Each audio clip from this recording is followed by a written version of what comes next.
కృపలో క్షేమము నీచితివి, కృపకు పాత్రులుగా చేసితివి. కృపలో క్షేమము నీచితివి, కృపకు పాత్రులుగా చేసితివి. కృపను గూర్చి పాడెదనేను, కృపను గూర్చి పొగడెద నిన్ను. కృపను గూర్చి పాడెదనేను, కృపను గూర్చి పొగడెద నిన్ను.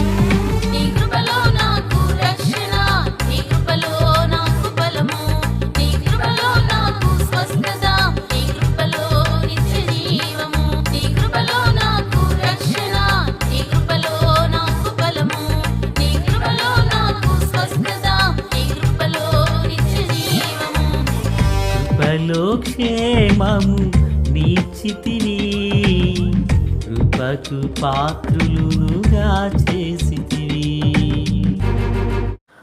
మన ప్రభు అయినటువంటి యేసుక్రీస్తు వారి పరిశుద్ధమైన నామములో తండ్రి అయిన దేవాది దేవునికి నిత్యము స్తుతియు స్తోత్రములు, మహిమయు ఘనతయు ప్రభావములు యుగయుగములు ప్రభువునకే చెల్లునుగాక.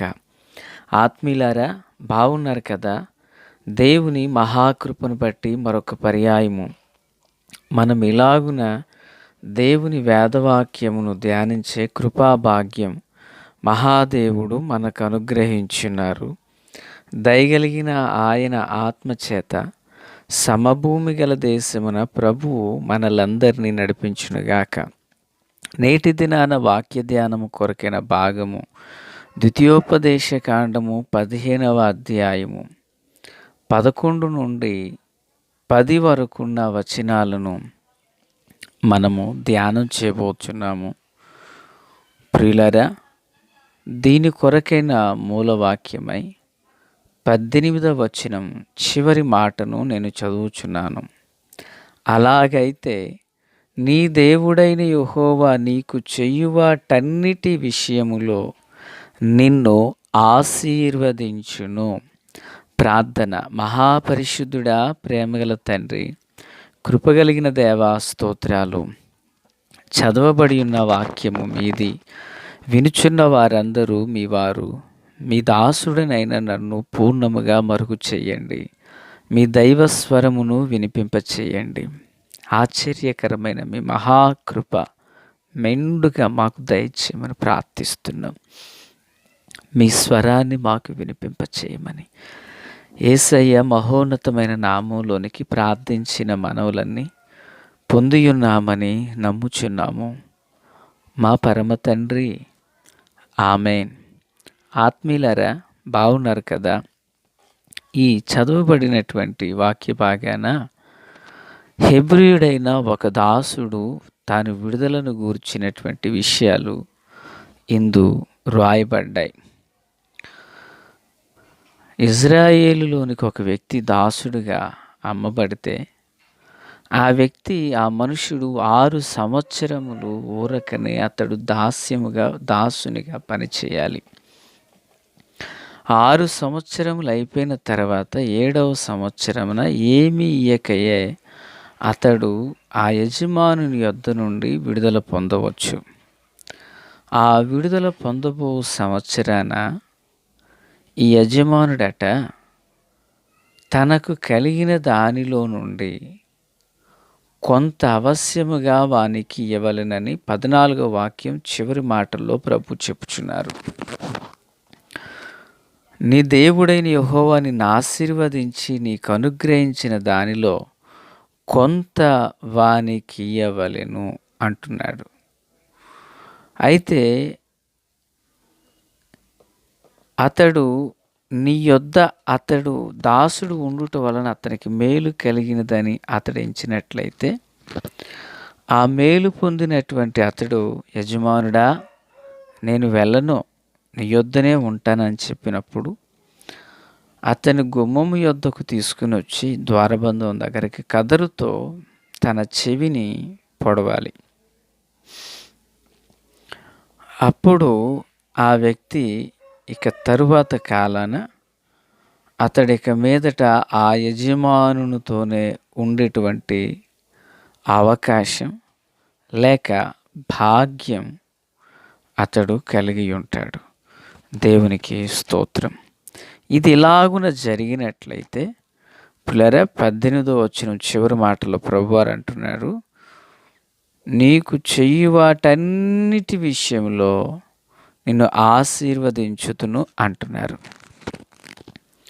ఆత్మీయ సహోదరి సహోదరులారా, ప్రభునందు అత్యంత ప్రియులారా, ఈ చదివినటువంటి మాటలు మీకు అర్థమైనవి అని నేను తలస్తున్నాను. ఒక దాసుడిక వెళ్ళను, నా యజమానునితోనే ఉండిపోతాను అన్నారు. దానికి గాను ఇప్పుడు ఈ యజమానుడు, వింటున్నారా, ఇప్పుడు ఈ యజమానుడు ఆ మనుషునికి ఆ దాసుని ద్వారబంధము దగ్గరకు తీసుకొస్తున్నాడు. 4 విషయాలు ఇందులో ఉంటున్నాయి. 1, ద్వారబంధం దగ్గరకు తీసుకురావాలి. 2, సూదితో గుచ్చాలి. 3,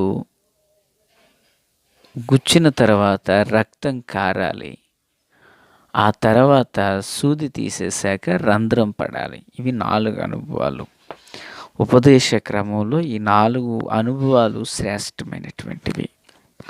అయితే మనము జీవమన్న వాక్యంలో మనం ఉన్నాం గనక విస్తరించి మాట్లాడడం సమయం సంకుచితం గనక పిల్లరా ఇలాగున చెయ్యి అన్నారు ప్రభు. విస్తరించి మనం మాట్లాడలేము ఇక్కడ. అయితే ఇప్పుడు ఇలాగ నువ్వు చేసినప్పుడు నువ్వు చెయ్యి వాటన్నిటిలో నేను ఆశీర్వదిస్తానన్నారు ప్రభు. 2 సందర్భాలు ఉన్నాయి. ఒకవేళ దాసుడు వెళ్ళిపోతానంటే కలిగిన వాటిలో మంచి ఇవి ఇచ్చి పంపించమన్నాడు. ఉండిపోతానంటే అతడు స్వేచ్ఛగా జీవించుటకు, జీవితకాలం ఉండిపోవడానికి ఈ విధమైన సూది చేత ఈ క్రియను చేయమంటున్నారు. ఆలోచించండి, దేవుని పిల్లలుగా మన జీవితంలో కూడా, మన విశ్వాస జీవితంలో మన జీవితంలో మహాదేవుడు తన యొక్క దైనందినటువంటి ఉన్నతమైన కృపను విడుదల చేస్తున్నాడు. ఐగుప్తు దేశంలో ఉన్నప్పుడు ఇజ్రాయేలు, నీవు దాసుడిగా ఉన్నప్పుడు నేను నీకు ఎలాగున సహాయపడ్డానో, నీవు కూడా ఒక దాసుడు విడుదల పొందేటప్పుడు అతనికి నీకు కలిగిన దానిలో నుండి ఇవ్వు అంటున్నారు. అంటే పిల్లల దేవుడు ఎంత గొప్ప దేవుడు అంటే, ఒక మనుషునికి కావలసిన భౌతిక, నైతిక, ఆత్మీయ విలువలను ప్రభువే నేర్పిస్తారు. దేవునికి మహిమ కలుగునుగాక. ప్రభు ఎంత గొప్ప దేవుడో చూడండి. ఒక మనుషునికి కావలసిన భౌతిక, నైతిక, ఆత్మీయ విలువలను ఎంత చక్కగా ఆయన నేర్పిస్తున్నాడో చూడండి. నీకు కలిగిన దానిలో నుండి, ఎందుకంటే నీకు కలిగినది నీకు దేవుడిచ్చాడు. దేవుడు నీకు ఇచ్చాడు కనుక నీవిచ్చే విషయంలో అస్సలు వెనక్కి తీయవద్దు. దేవుడు నీకు ఇచ్చాడు. నువ్వు చెయ్యి పనులన్నిటిలో దేవుడు నిన్ను ఆశీర్వదించాడు. నీ భూఫలాన్ని, గర్భఫలాన్ని, పశు సంపదను అన్నింటినీ ప్రభువు ఆశీర్వదించారు గనక నీవు కూడా నీకు కలిగిన దానిలో నుండి ఒక దాసునికి ఇవ్వు అని చెప్పారు. ఇది మొదటి మాట.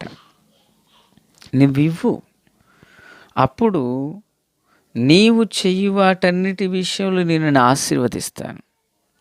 ఈరోజు మానవ జీవితంలో ఎక్కడ ఆగిపోతారంటే చెప్పన, భక్తిపరులమని ప్రదర్శించబడతారు.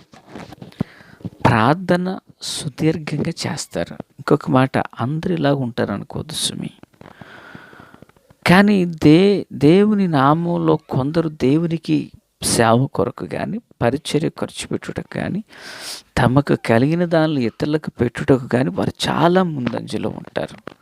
వారు ఈ లోకంలో ధనవంతులుగా కనపడరు. ఎందుకంటే వారి స్వాస్థ్యం పరమున ముద్ర వేయబడింది. అయితే కొందరు ఉంటారు, మాటల్లోనే ఉంటారు. అయితే దేవుని వాక్యం సెలవిస్తుంది, నువ్వు ఇటు చెయ్యి, ఇలాగున నీకు కలిగిన దానిలో నుండి ఇవ్వు. ఇచ్చిన తర్వాత నీవు చెయ్యి వాటన్నిటిలో నేను నిన్ను ఆశీర్వదిస్తాను. దేవునికి మహిమ కలుగును గాక. ఇది మొదటి మాట.